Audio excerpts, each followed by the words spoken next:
Estamos siguiendo este estudio del Evangelio según Lucas. Vamos a comenzar este estudio leyendo el capítulo 2 de Lucas, Lucas capítulo 2, versículo 36. Lucas 2, 36. Dice Lucas 2, 36, estaba allí Ana, profetisa, hija de Fanuel, de la tribu de Aser, de edad muy avanzada, pues había vivido con su marido 7 años desde su virginidad, y era viuda hacía 84 años, y no se apartaba del templo, sirviendo de noche y de día con ayunos y oraciones. Esta, presentándose en la misma hora, daba gracias a Dios y hablaba del niño a todos los que esperaban la redención en Jerusalén. Versículo 39. Después de haber cumplido con todo lo prescrito en la ley del Señor, volvieron a Galilea, a su ciudad de Nazaret, y el niño crecía y se fortalecía y se llenaba de sabiduría, y la gracia de Dios la gracia de Dios era sobre él. Iban sus padres todos los años a Jerusalén en la fiesta de la Pascua, y cuando tuvo 12 años, subieron a Jerusalén conforme a la costumbre de la fiesta. Al regresar ellos, acabada la fiesta, se quedó el niño Jesús en Jerusalén, sin que lo supiesen José y su madre. Y pensando que estaba entre la compañía, anduvieron camino de un día y le buscaban entre los parientes y los conocidos. Pero como no le hallaron, volvieron a Jerusalén buscándole. Aconteció que 3 días después le hallaron en el templo, sentado en medio de los doctores de la ley, oyéndoles y preguntándoles. Y todos los que le oían se maravillaban de su inteligencia y de sus respuestas. Cuando le vieron, se sorprendieron, y le dijo su madre: Hijo, ¿por qué nos has hecho así? He aquí tu padre y yo te hemos buscado con angustia. Entonces él le dijo: ¿por qué me buscabais? ¿No sabías que en los negocios de mi padre me es necesario estar? Mas ellos no entendieron las palabras que les habló. Y descendió con ellos y volvió a Nazaret, y estaba sujeto a ellos. Y su madre guardaba todas estas cosas en su corazón. Y Jesús crecía en sabiduría y en estatura, y en gracia para con Dios y los hombres. Hasta ahí, por el momento, la lectura de la palabra del Señor. Esperamos que el Señor obviamente añada su bendición a este estudio, a estas meditaciones, donde si bien hemos visto algún contexto histórico de los pasajes en la época que ocurrieron, también hemos sacado aplicaciones espirituales para nuestros días. Y lo primero que podemos ver aquí, en el versículo 39, donde quedamos en nuestro estudio, dice: después de haber cumplido con todo lo prescrito. ¿Qué significa todo lo prescrito? Todo lo prescrito. Después de haber cumplido todo lo prescrito en la ley del Señor. No solo tuvieron la intención. Recordemos que José y María era un matrimonio pobre de Israel, pero ellos, a pesar de su pobreza, decidieron en su corazón cumplir la ley del Señor. Y por eso es que vemos, y Lucas nos da el detalle de cuál fue su ofrenda. No fue la ofrenda de los más ricos, no fue la ofrenda de los que tenían, de los pudientes. Ellos dieron la ofrenda prescrita de los más pobres en la tierra de Israel. Pero aún así, en su pobreza, ellos dieron la ofrenda correspondiente. Algunos dicen: me gustaría hacer esto o aquello. Sería bueno, agradable realizar esta labor. Hay personas que hacen cosas, nosotros las conocemos, sabemos y las identificamos. Hay personas que siguen la ley del Señor, cumplen los mandamientos del Señor, no tienen problema en hacerlo, no ponen excusas para realizar lo prescrito por el Señor en su ley.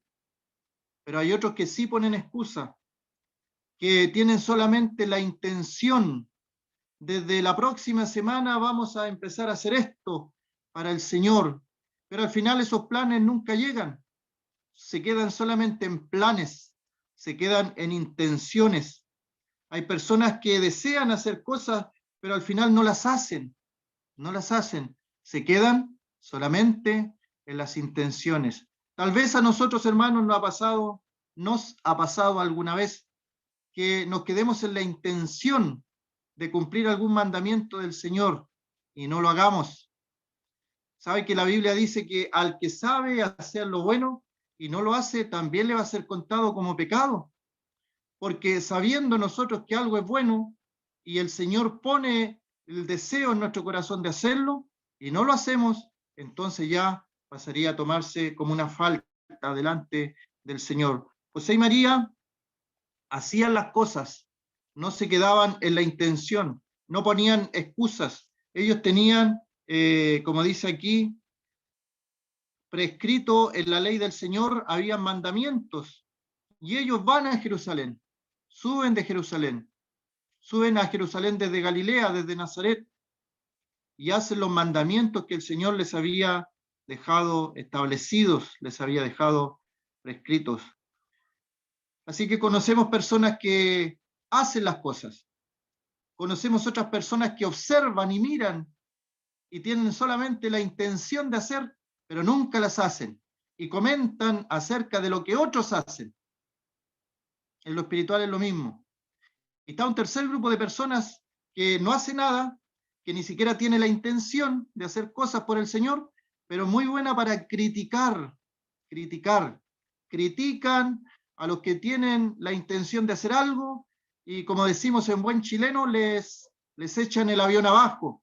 No va a resultar, esto no, nunca ha resultado, ¿cómo se te ocurrió hacer esto? Y también critican a los que hacen las cosas. Nunca les parece bien algo. Hay hermanos que hacen cosas para el Señor y siempre van a haber personas que no haciendo nada son muy buenas para criticar. Hermano, hermana, si el Señor ha puesto algo en tu corazón, delante del Señor tú vas a tener que dar cuenta. Y si no transcurre nada, ningún mandamiento de la Biblia, adelante, hazlo, y hazlo para la gloria del Señor, no para tu propia gloria, sino que cumpla aquellos mandamientos que el Señor te ha dado para la gloria del Señor. Y no te quedes solamente con la intención, no te quedes solamente, me gustaría hacer eso, hazlo. Toma fuerzas, sé valiente y haz lo que el Señor te ha puesto en tu corazón. Y si parece imposible, porque muchas cosas parecen imposibles, se necesita fe. Muchas de las cosas que yo he realizado en su momento eran imposibles. Y toda la gloria, toda la honra es para el Señor, para el Señor. El Señor tiene que llevarse toda la honra y toda la gloria. ¿Qué es lo que hacía José y María? Ellos eran las personas que cumplían las ordenanzas y los mandamientos del Señor. No importa la crítica, si tú estás obedeciendo los mandamientos del Señor, que no te preocupe lo que digan los demás. Al Señor es el que tú, en forma personal, vas a tener que dar cuenta delante del Señor. Si cuando hiciste algo, lo hiciste por envidia, como Pablo dice, algunos predican por envidia, pero él se alegraba que de igual forma el Evangelio fuera predicado. Así que si tú, el Señor te ha llamado a hacer algo y no transgrede ningún mandamiento en la palabra, hazlo para la gloria del Señor. No te quedes con el deseo. Es terrible escuchar cuando personas se quedan con el deseo de hacer algo. Parten a la eternidad, hermanos, y de repente uno en el velorio escucha que personas dijeron, yo iba a hacer esto o aquello con el hermano y el hermano partió. Se quedaron con las intenciones. Y en el cielo ya no hay oportunidad de hacer las cosas espirituales y cumplir los mandamientos del Señor que Él dejara aquí en la tierra, para cumplirlos. José y María lo hacían para agradar a los demás, para agradar a los que los estaban viendo, mirando, por eso cumplían los mandamientos del Señor. De ninguna manera.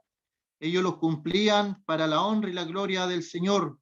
Lo hacen porque es la ley del Señor, como dice allí el versículo, son los preceptos del Señor. No es un precepto de una iglesia, de una congregación determinada. Nosotros tenemos que darle cuenta al Señor, al Señor. Pertenecemos a una congregación, pertenecemos a un lugar, tenemos doctrinas que son comunes a nosotros. Pero el Señor, al Señor le vamos a tener que dar cuenta en forma individual, no en forma colectiva, así como todos los hermanos de esta congregación van a dar cuenta juntos. No, cada uno dará cuenta de sí. Por eso la importancia de evitar criticar a nuestros hermanos cuando están haciendo algo que no transgrede los preceptos del Señor, los lineamientos del Señor, la doctrina de la palabra, y ellos no están transgrediendo nada, debemos guardar silencio. El Señor los juzgará. Romanos dice, ¿por qué juzgas al criado ajeno? ¿Delante de su Señor está en pie o delante de su Señor cae? Y a veces en lo personal a mí hay algunas cosas que de primera me chocan, me afectan. No estoy de acuerdo con algunas cosas que otro hermano hace. ¿Y sabe qué? Lo examino y no transgrede ningún mandamiento del Señor, no transgrede ninguna doctrina de la palabra. Por lo tanto, guardo silencio. El Señor lo va a juzgar. ¿Delante del Señor está en pie o delante del Señor cae? José y María cumplían los mandamientos del Señor porque eran del Señor. No era una ley de una congregación o de una denominación determinada. Y mire la palabra que ocupa allí, cumplieron todo.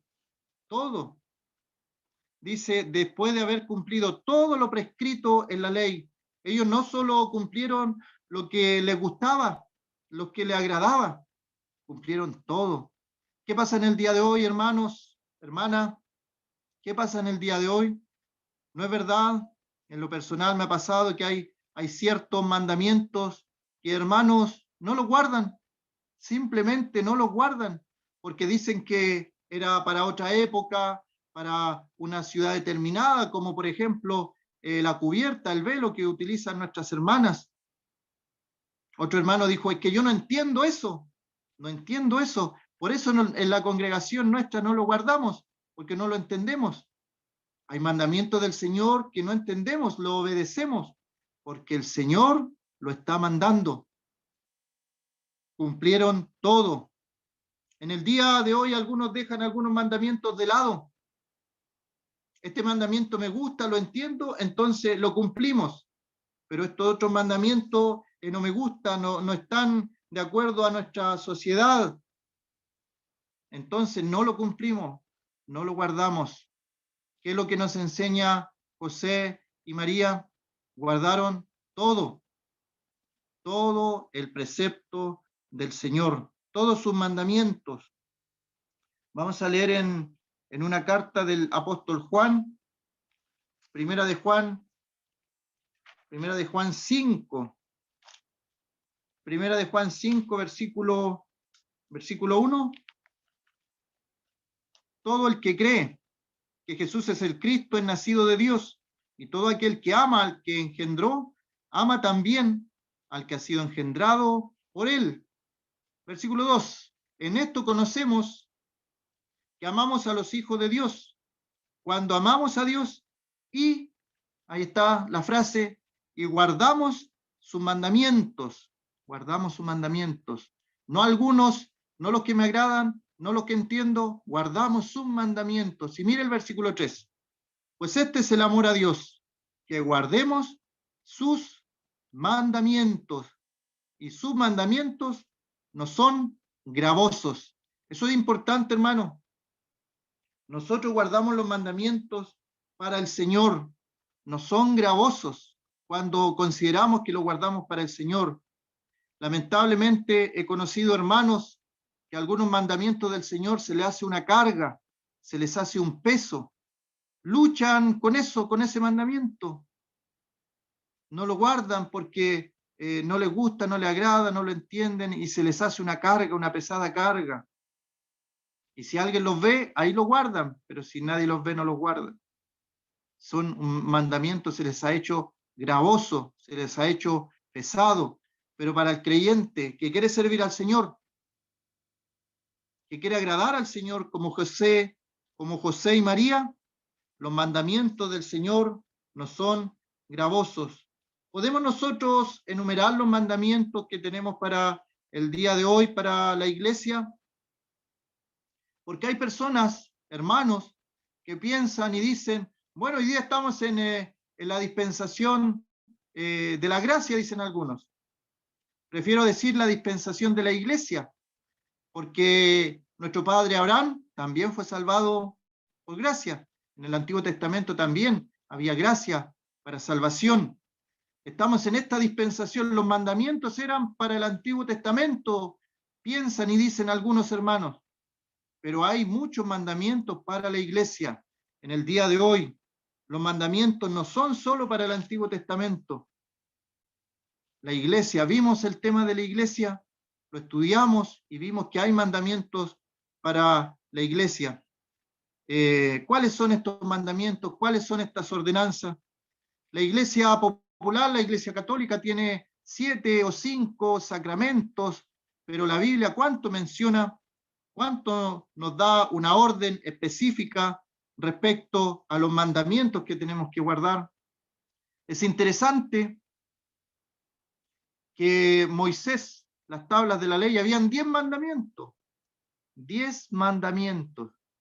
En el Nuevo Testamento se repiten de diferente forma, obviamente, por palabra del Señor o palabra de los apóstoles, se repiten 9 de estos 10 mandamientos. ¿Sabe cuál es el que no se menciona dentro del contexto de la iglesia? El guardar el día de reposo, el guardar el día sábado. Los mandamientos para la iglesia, los que recibieron su palabra, decía Hechos capítulo 2, los que recibieron su palabra fueron bautizados y se añadieron aquel día como 3.000 personas. Hay un mandamiento que es el bautismo. Hermano, hermana, en este tiempo estamos en pandemia, pero hemos sabido de bautismos, personas que se han bautizado. ¿Y por qué se bautizan los hermanos? ¿Se bautizan para agradar a alguien? Se bautizan para agradar al Señor, porque es un precepto del Señor. Hay 2 preceptos, hay 2 mandamientos en este tiempo para la iglesia. Que nos bauticemos, y el otro mandamiento es recordar a nuestro Señor a través del pan, a través de la copa, lo que se llama el partimiento del pan, o lo que se llama la cena del Señor. Son los 2 mandamientos que dejó establecido el Señor para hacer memoria de Él. Pero tenemos algunos otros pasajes, como por ejemplo en Corintios, aparece cada primer día de la semana se recogen las ofrendas. Es un mandamiento. No es opcional, no es optativo, no es si me gusta, no me gusta. No hacer acepción de personas.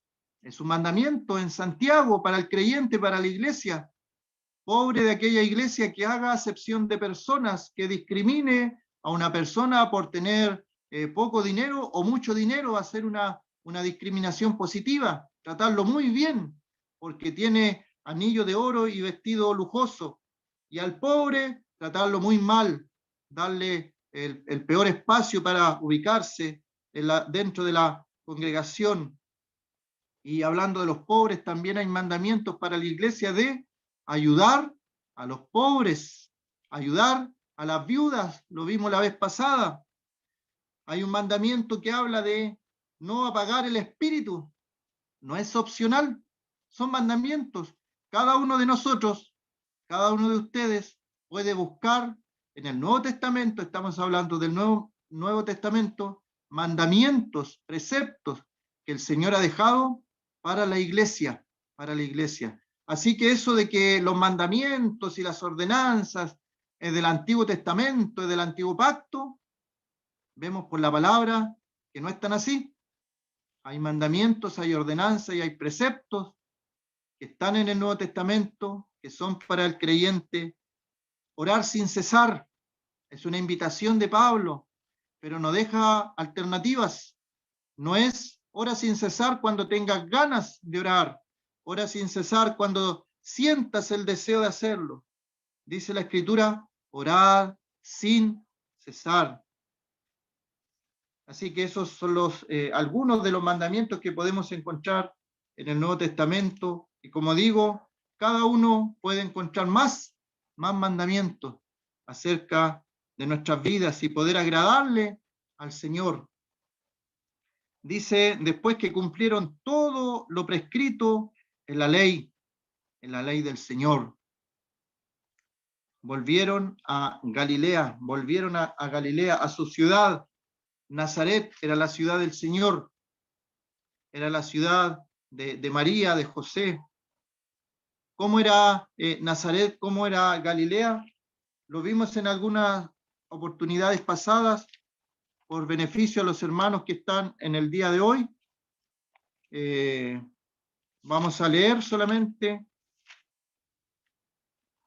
de dónde sale Galilea. Galilea. Isaías capítulo 9. Esto tiene que ver un poco con lo que es geografía bíblica.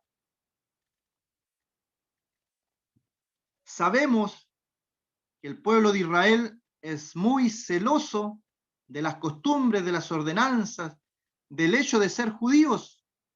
Es una forma de ser el judaísmo. No es solamente una religión, es una forma de ser, de vivir, ser judío. En el día de hoy hay personas alrededor de todo el mundo que son judías por nacimiento, por religión.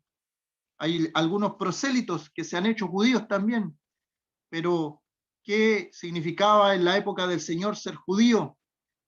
Habían 3 provincias. Estaba Galilea en el norte, al centro estaba Samaria y al sur estaba la provincia de Judea y más al sur ya hacia el lado de Egipto y Idumea. Y a lo largo de todo este recorrido de Israel está en el norte el mar de Galilea y que provee el río Jordán hacia abajo, hasta llegar a lo que es el mar Muerto. Tenemos allí el pueblo de Israel, un pueblo que era muy celoso de sus costumbres. Y recordemos el Señor cuando cuenta la historia, por ejemplo, del samaritano que ayudó a un judío golpeado, porque entre judíos y samaritanos no se hablaban, no se soportaban, había rivalidad. Juan capítulo 4 nos habla de la mujer samaritana también, y recalca la idea que entre judíos y samaritanos no había contacto. Y esto era porque allí en Samaria en algún momento de la historia de Israel, se habían mezclado los judíos con otros pueblos y de ahí había nacido los samaritanos. Entonces no eran puros y los judíos eran muy celosos de su pureza en raza.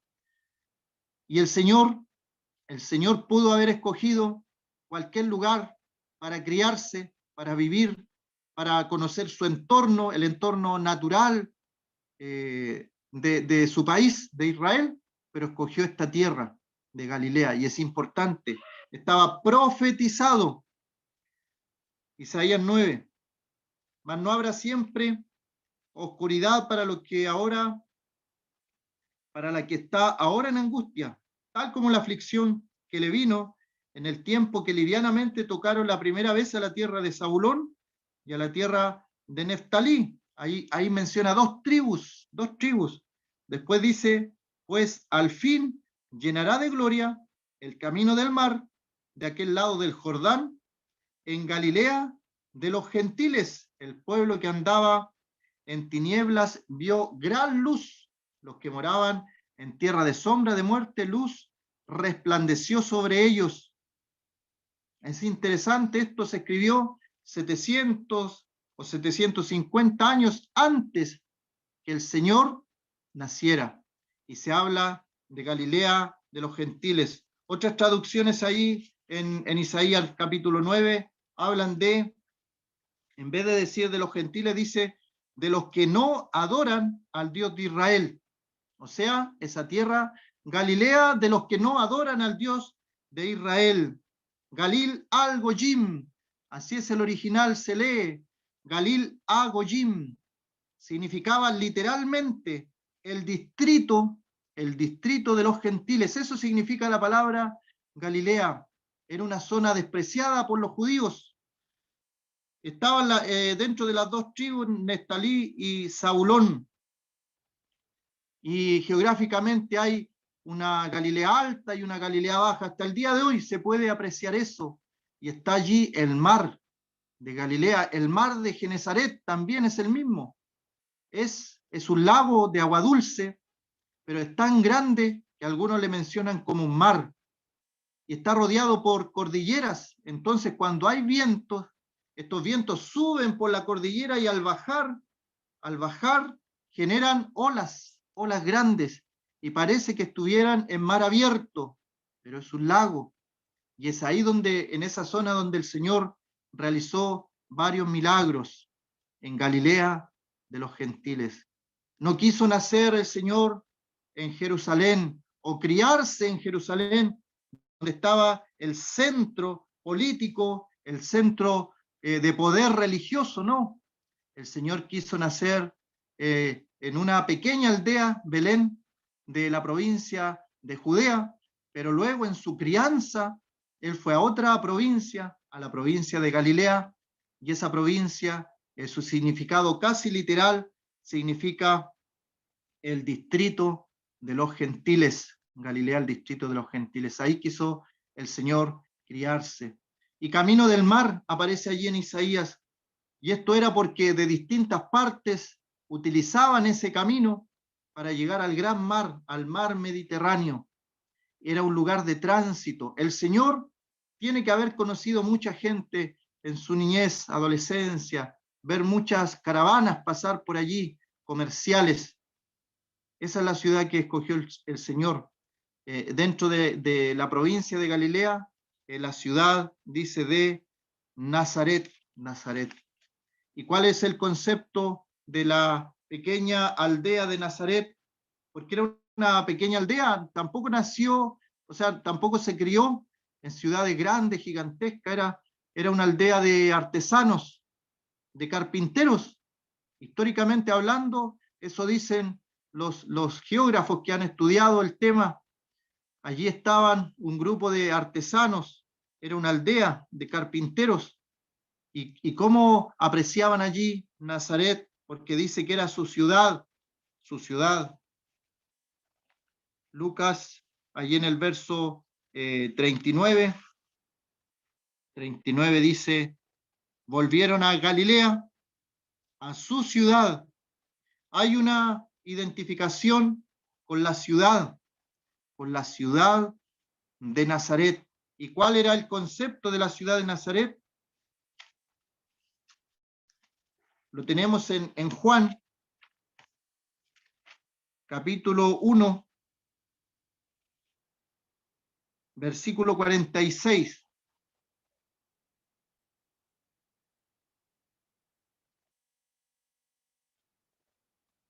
El libro de Juan, capítulo 1, versículo 46. Natanael le dijo, de Nazaret puede salir algo de bueno. Felipe le dijo, ven y ve. Este Felipe era de Betsaida, la ciudad de Andrés y Pedro. Él va a buscar a Natanael y le dice, Natanael, hemos hallado al Mesías, aquel que Moisés escribió, el Mesías, lo encontramos, lo hallamos, vamos para que tú también le conozcas. Es Jesús, el hijo de José de Nazaret. Él es el Mesías. Llegó en cumplimiento a los profetas, en cumplimiento a lo que decía Moisés. Lo encontramos Y Natanael, en vez de alegrarse, en vez de decir, vamos, quiero también conocer al Mesías, le dice, de Nazaret puede salir algo de bueno. ¿Qué encierra esta frase dicha por Natanael? Encierra, no es que Natanael haya sido discriminador o algo así, era el pensamiento del común de la gente en Israel en el tiempo del Señor. Nazaret estaba dentro de Galilea, el distrito de los gentiles, de las gentes, de los que no adoraban a Dios.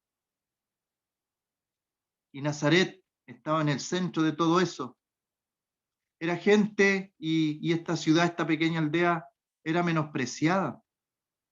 Imagínense, el Señor no prefirió nacer en Roma, la capital del gran imperio. Nació en una pequeña aldea. Y no escogió criarse en Jerusalén, el centro del poder político y religioso. Escogió Nazaret, despreciada, desechada. De Nazaret puede salir algo de bueno. Bueno, después el Señor le contesta porque lo considera a Natanael un verdadero israelita y tenemos acceso a lo que él dice el versículo 48. Le dijo Natanael, ¿de dónde me conoces? Respondió Jesús y le dijo, antes que Felipe te llamara, cuando estaba debajo de la higuera, te vi. Respondió Natanael, le dijo, Rabí, tú eres el Hijo de Dios, tú eres el Rey de Israel. De inmediato cambió su percepción acerca del Señor. Si hay algún amigo en esta tarde que no conoce al Señor como su Salvador, reflexione en esto. Tal vez usted sabe de nuestro Señor Jesucristo, pero le conoce así como le conocía también Natanael. Tal vez le menospreciaba, tal vez le consideraba como una persona más, pero el Señor al escudriñar, al saber los pensamientos, el corazón de Natanael, le dice y declara, tú eres el Hijo de Dios, tú eres el Rey de Israel. ¿Sabe que una persona que dice conocer al Señor cambia su manera de hablar respecto a nuestro Señor Jesucristo? No puede utilizar las mismas palabras de todo el mundo. A veces con impotencia veo personas, hermanos, que se refieren al Señor de maneras que no corresponden. Y la Escritura dice, si alguno habla, hable conforme a las palabras de Dios. Así que tengamos ese cuidado de utilizar las palabras que utiliza la Biblia para referirnos a nuestro Señor. ¿Qué dice después? Versículo 40. El niño crecía, se fortalecía, se llenaba de sabiduría y la gracia de Dios era sobre él. Ahí tenemos varios aspectos. El primero, crecía. Los niños tienen que crecer, obviamente. Número 2, se fortalecía. Número 3, se llenaba de sabiduría. Número 4, la gracia de Dios era sobre él. Así que podemos desglosar estas 4 áreas de la vida del niño. Así lo llama en esta parte el escritor sagrado, el niño Jesús. ¿Sabe qué? Los libros católicos hablan cosas que en la Biblia no aparecen. Y lo menciono, lo digo con todas sus letras para no dejar ambigüedades. Hay cosas que se le enseñan a las personas que siguen aquella religión que no están en la Escritura, por ningún lado. Lo que el Señor hizo en su niñez, la Biblia no menciona nada, nada. Podemos sacar algunas conclusiones, algunas conjeturas por la vida común y corriente de un judío en su niñez y a su edad de adolescente, pero la Escritura no menciona nada, y si la Escritura guarda silencio, nosotros también debemos guardar silencio respecto a este tiempo del Señor. ¿Qué nos dice? Que crecía. ¿Con qué tiene que ver el crecimiento allí? Se refiere a la parte corporal. Era un niño saludable corporalmente. Y todo lo que vemos aquí, porque después lo repite en el versículo 52, pero ya el Señor allí está más grande, 12 años, pero acá habla de un niño, de un niño. Todo lo que vemos aquí del crecimiento, del fortalecimiento, de la sabiduría y la gracia de Dios, está todavía bajo la tutela de sus padres, de su madre María, de José, su tutor legal, por decirlo así. Muchas cosas, como lo dije la vez pasada, dependen de los padres que Dios, en su soberana voluntad, escogió para que fueran los padres de nuestro Señor Jesucristo. No escogió a cualquier padre. Y sabe que en el día de hoy también nosotros como hijos, el Señor, en su soberana voluntad, escogió quiénes serían nuestros padres, en qué familia creceríamos, en qué ciudad creceríamos. Eso no dependía de nosotros.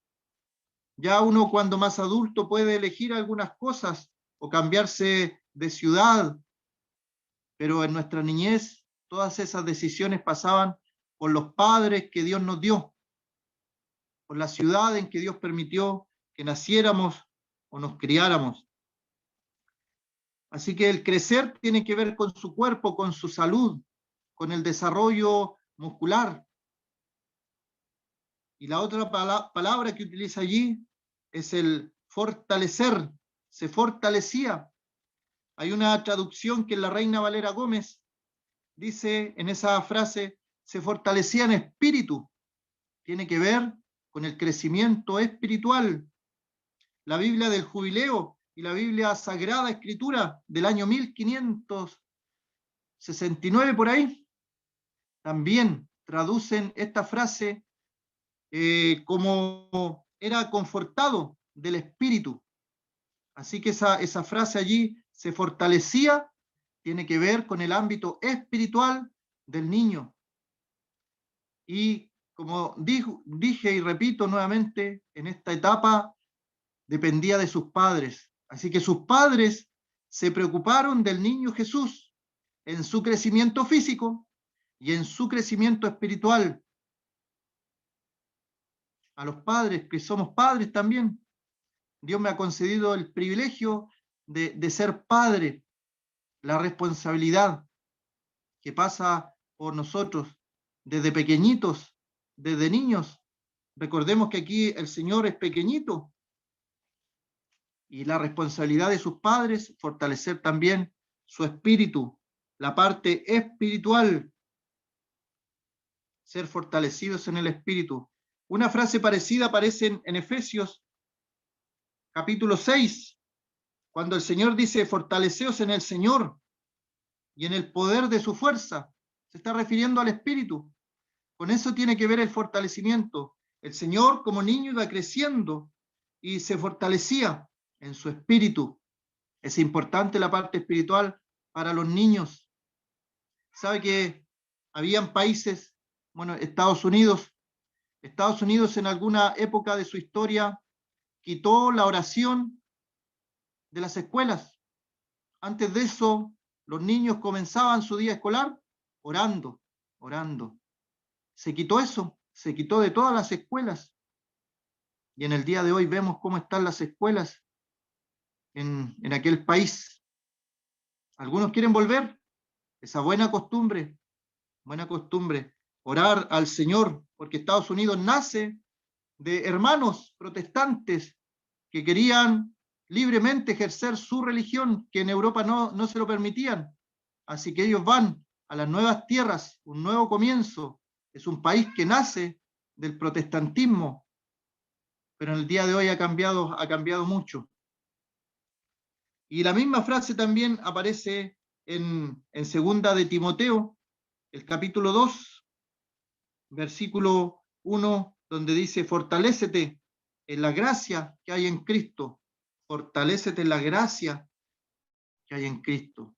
Hermano, hermana, ¿te estás fortaleciendo? Está bien preocuparse del cuerpo. Hay que cuidar nuestra salud, nuestro templo del Espíritu Santo, pero no dejar de lado el espíritu, las cosas espirituales, lo interno. A veces nos preocupamos de lo externo, del cuerpo, y acudimos al doctor y nos hacemos exámenes. Hacemos lo mismo con nuestro espíritu. A veces espiritualmente nos sentimos cansados. Estamos haciendo un examen, por ejemplo, espiritualmente, y tenemos la medicina fortaleciéndonos en el Señor como creyentes en nuestro cuerpo espiritual. Estamos creciendo. El Señor nos dejó ejemplo. Él crecía en todas las áreas de su vida, desde su niñez, creciendo. Él se preocupaba de su cuerpo, de su alma, de su espíritu.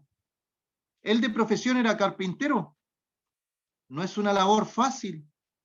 También es una labor que necesita el ejercicio corporal, el ser carpintero. Si usted conoce algún carpintero bueno, va a ver de lo que hablo. Personas diestras en su trabajo necesitan una salud compatible con lo que es ser carpintero. El Señor se llenaba de sabiduría. ¿Y cómo se llenaba de sabiduría el Señor? ¿Cómo se llenaba su mente de sabiduría? ¿Acaso iba a colegios particulares, a colegios exclusivos? Recordemos nuevamente, la familia del Señor era una familia pobre de Israel. ¿Cuál era la educación que recibía un niño en Israel? Dependía netamente de los padres, especialmente de la madre. En el Proverbios 31 también vemos cómo allí se habla de la mujer virtuosa, del legado que le dejara a su madre, a su hijo Lemuel, acerca de cómo ser rey. Y en Crónicas y en Reyes también se ve la labor de una madre, la cercanía de una madre y los valores que puede traspasar. En el mundo judío era así.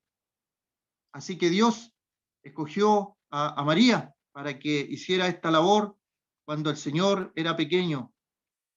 Los libros de Moisés, los 5 libros de Moisés, los salmos, incluyendo Eclesiastés y los libros poéticos, y los profetas mayores y profetas menores. Esos libros eran los que leía un niño en Israel. De ahí sacaban la sabiduría los israelitas. En el día de hoy todavía se sigue el mismo método educativo. Algunos no lo quieren, algunos de tradición judía no quieren las nuevas herramientas educacionales, pero los más conservadores siguen escogiendo la antigua, la que dejó el Señor, que se instruye al niño en su camino, a través de los salmos, a través de los libros de Moisés, a través de los profetas. Y esto necesita trabajo, esfuerzo, dedicación. Estaban en la sinagoga, y cuando el Señor crece, dice, fue a la sinagoga como era su costumbre. Él había hecho de ir a la sinagoga a aprender del libro de la ley, de los salmos y de los profetas, había hecho su costumbre, una buena costumbre. De allí sacaba su sabiduría, leyendo de otros niños que en la antigüedad habían sido sabios, como Samuel. El niño Samuel crecía delante del Señor, el mismo tiempo del Señor, Juan el Bautista, con padres piadosos, eran temerosos del Señor. Dice que Juan crecía y se fortalecía en espíritu. Así que en este tiempo que estamos hoy día, estamos pendientes de nuestros niños que van creciendo. A lo mejor no solamente los nuestros, sino los que conocemos por medio de la escuela dominical. Es una responsabilidad. Bueno, José y María cumplieron su responsabilidad con el niño Jesús. Lo educaron conforme a las leyes judías. ¿Cómo educamos a nuestros niños? ¿Qué valores le traspasamos? Estamos enseñando desde pequeños, desde su entendimiento. Los judíos le pasan la Torá, los mandamientos del Señor. Como dice el libro de Deuteronomio, y con esto terminamos para dejarlo a la meditación, qué es lo que tenían que hacer los judíos con sus niños. En Deuteronomio 6, dice versículo 4, Oye Israel, Jehová nuestro Dios, Jehová uno es. Amarás a Jehová tu Dios de todo tu corazón, de toda tu alma y con todas tus fuerzas. Y estas palabras que yo te mando hoy estarán sobre tu corazón. Versículo 7, la obligación de los papás. Y las repetirás a tus hijos, hablarás de ellas, estando en tu casa, andando por el camino, y al acostarte, y cuando te levantes, y las atarás como una señal en tu mano, y estarán como frontales en tus ojos, y las escribirás en los postes de tu casa y en tus puertas, mandamientos para los padres israelitas respecto de sus hijos, repetir en todo tiempo la palabra y los mandamientos del Señor. Como José y María eran temerosos de Dios, podemos pensar que ellos lo hicieron con nuestro Señor cuando era niño. Lo hizo también los padres de Juan el Bautista en su niñez. Y así iban creciendo los niños, se fortalecían en la gracia del Señor también. Que el Señor bendiga su palabra en esta tarde.